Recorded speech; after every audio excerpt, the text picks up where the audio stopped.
Now to an exclusive. One of the biggest stories of 2018 was the tortured confirmation process of now Justice Kavanaugh.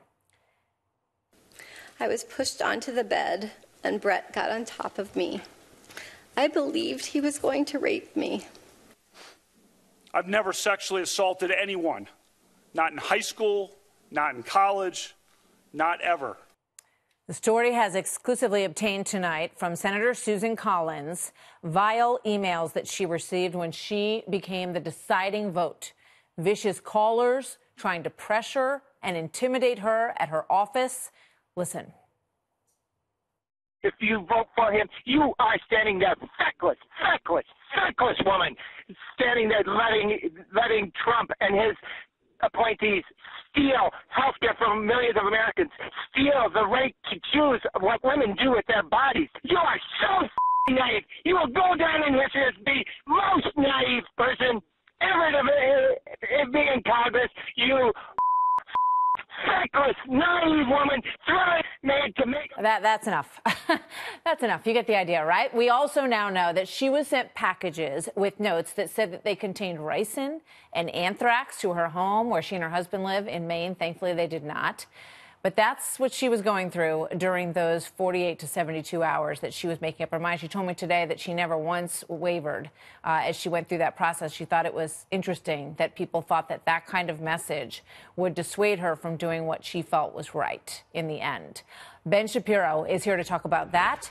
Also, the president's promise to build a wall and developments in that, and a surprise announcement as well. Ben, good to see you. Good evening. Thanks for having me. So, your thoughts, I mean, it's hard to listen to those. I wish we didn't run it for so long, actually. But it's hard to listen to them. What are your thoughts on what's going on in America when that's the way that people voice their desire to their senator? I mean, obviously, people are more interested in basically venting their feelings than they are in actually effectuating change. They're much more interested in making themselves heard than in actually getting other people to listen to them.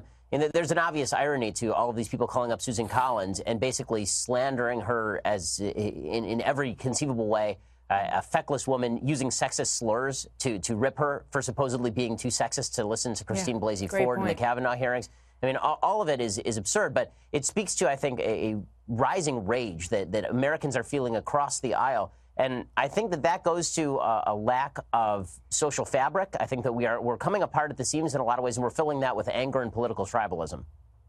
You know, it was also pointed out today by the Senate Ethics Complaint, the Foundation for Accountability and Civic Trust. It's called FACT. And they look at the least ethical behavior that happens on the Hill.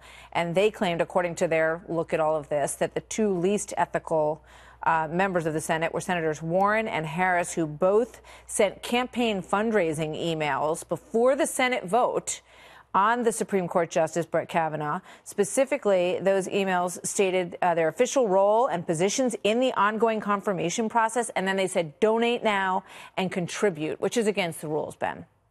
Yeah, I mean, and it's plainly morally disgusting as well. I mean, you're in the middle of a contentious hearing over whether a crime did or did not happen years ago, and you're sending out fundraisers on your own behalf in the middle of that, even as Senator Kamala Harris, for example, was going out there and making completely unwarranted charges about Judge Kavanaugh. And it really was an astonishing display.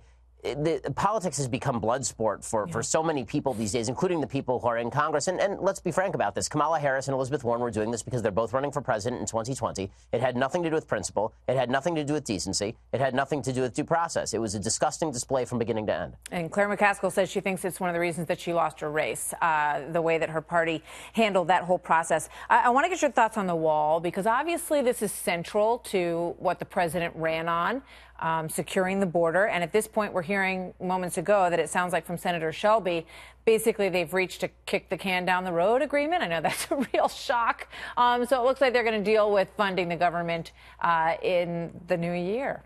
That's the big breaking news. Surprise. It always tends to be a bluff when people talk government shutdown. What's kind of shocking about this is that Chuck Schumer tried this exact same tactic back in January 2018, and it went so badly for him that he ended up backing off. It seems to me that if the president really wanted to press the issue, there were ways for him to press the issue right here, especially given the fact that he's not going to get another shot at this. I mean, once the Democrats are in charge of the House, then the chances that he gets anything remotely resembling anything like border funding completely dissipate, especially in the midst of investigations they're sure to launch against him. Yeah, the president, I think, should have taken a stronger position here. I think that his supporters have a right to be upset with that. The wall has not been built. It doesn't look like the wall is going to be built. And all of the promises notwithstanding, if the president doesn't take some pretty dramatic action on that, this was his #1 campaign promise, and it has not happened. It has not materialized. And you pointed out on your podcast today that it's interesting that he is allowing the wall, as he envisioned it, to slip away. And I think, you know, in a perfect world, which I just discussed with Chris Coons, there is border security. They're securing the border. And I think that they really agree on it more than they disagree on it. And maybe we will get somewhere on that. But you find it ironic that they are passing this criminal justice reform and that the president was, you know, very big on law enforcement and law and order, but this is what he is in favor of.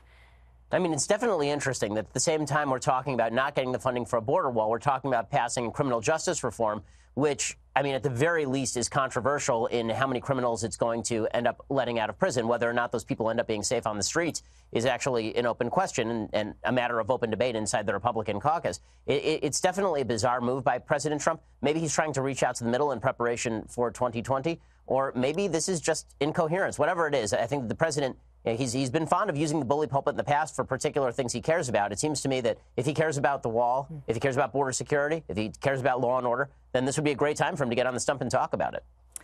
Well, you want to get on the stump and talk about something, and you have a big announcement. So tell us what you're rolling out tonight.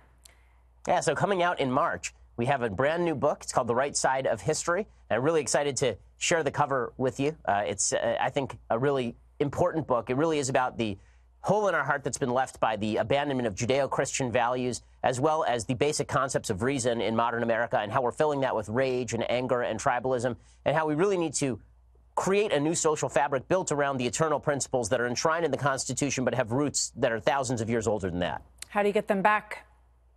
Well, I think the way you get them back is first by addressing the lack of them. You know, we are not living in a society that is grounded in a moral vision. And if we don't go back to the basics, if we don't relearn our Bible, if we don't relearn our Aristotle, if we don't relearn our Federalist Papers, then we are basically taking all of the gains of Western civilization without understanding how we came to this point in the first place.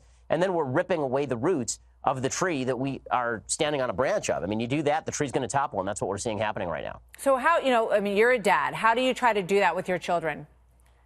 Well, I mean, first of all, I inculcate them certain basic values. They are made in God's image. They are unique individuals made in God's image, that they have the capacity to reason, and that the best way to work in the world is to work through that reason in trying to interpret a predictable universe that you can understand, that you have the capacity to get together with others and make a difference, but you're never allowed to force your views on other people. These used to be basic American principles, and if we don't inculcate them in our kids from the time that they are born and then enrich them with that continuing message over time, then everything starts to fall apart. We lose what bound us together in the first place. Ben, thanks. We'll talk to you soon. Good to have you here tonight. Thanks so much.